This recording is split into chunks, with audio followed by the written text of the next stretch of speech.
और मोहन वर्मा जी की तरफ से ढेर सारा प्यार आशीर्वाद आया है।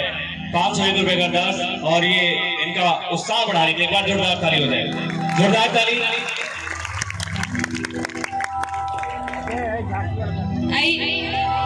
एक और छोट से भजन का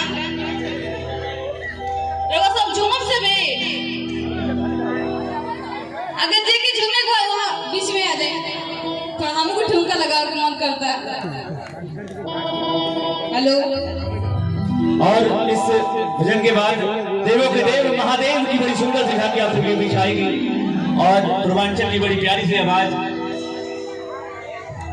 सुमन गोस्वामी जी मुझे लग रहा है यहाँ पे हैं, अगर हैं तो मैं निवेदन करूंगा कि आप भी हम सभी के बीच आ जाएं।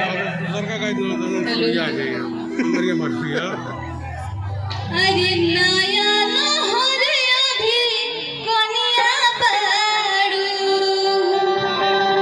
अरे मई हर जाए के कहे जिद करताड़ू, हमरो के डलबू गोरी, अरे झूठो के झमेला में तो गुरिया हो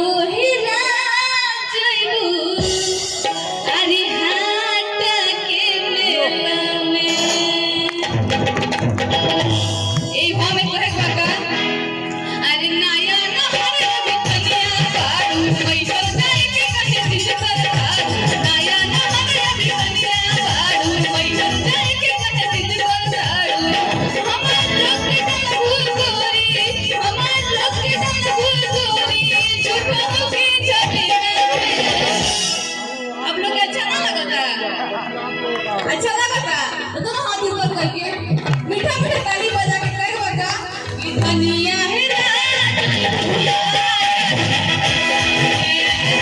धनिया है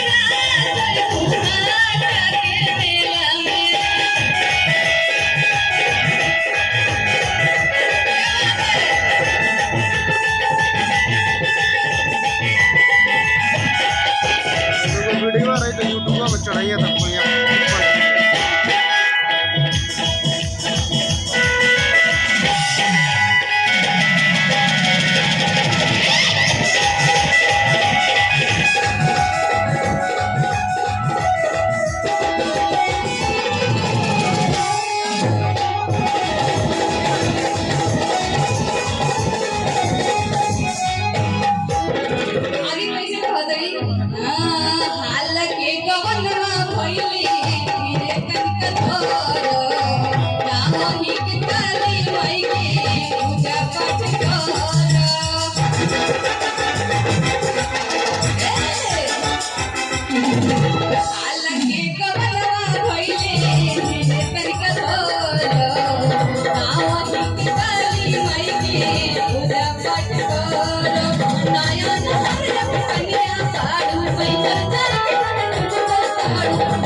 दोनों हाथ ऊपर करके पीछे हमारी माता बहने बैठी हैं, मैं से कौन दुश्मनी चलने लगा।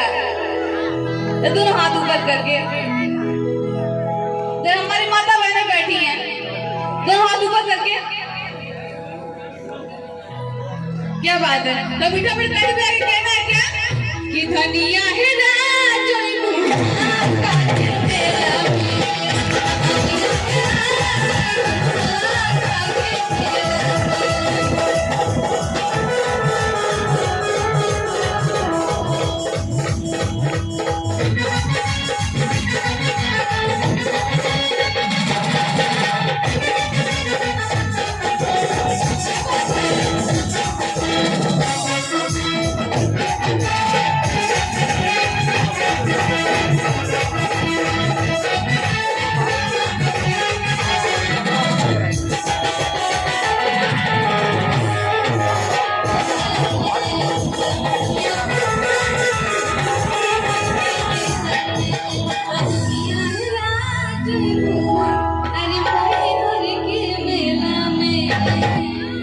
क्या बोला? बहुत बहुत धन्यवाद। जोरदार ताली हो जाए, एक बार जोरदार ताली से स्वागत।